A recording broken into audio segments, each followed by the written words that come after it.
Dans cette capsule-là, on regarde un peu les propriétés d'Automation Studio, les principales. Première propriété qu'on va regarder, c'est lorsqu'on va ouvrir dans un premier temps, mettons que j'ouvre un nouveau projet. Donc, j'ouvre un nouveau projet, j'ai les gestions de modèles qui est ici. Donc, si vous avez un projet qui doit être fait en impérial, je vous suggère de venir chercher ici le modèle impérial, le format A, 8,5 par 11. Donc, quand on clique sur ça, il va chercher notre modèle qui est ici. Par contre, on n'aime pas tellement les quadrillés. Alors, si je veux changer un petit peu les paramètres de cette feuille-là, je m'en viens bouton de droite, propriété du document, les repères de localisation. Donc ici, on voit la mise en page, c'est du 8,5 par 11, ça nous convient.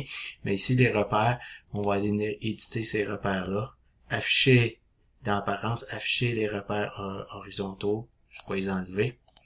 On voit qu'ils viennent de tomber. Je descends ici, afficher les repères verticaux, puis un petit peu plus haut, afficher la grille. Donc, je vais me ramasser avec une page qui est complètement blanche. Souvent aussi, lorsque l'on déploie Automation Studio sur nos postes, on déploie la version qui est en anglais. Si on veut changer ce paramètre-là, il faut venir ici dans le bouton Automation Studio.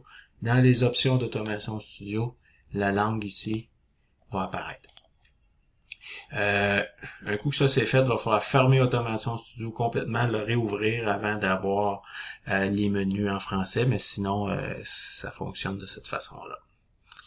Alors voilà pour les principaux paramètres qu'on a sur nos projets.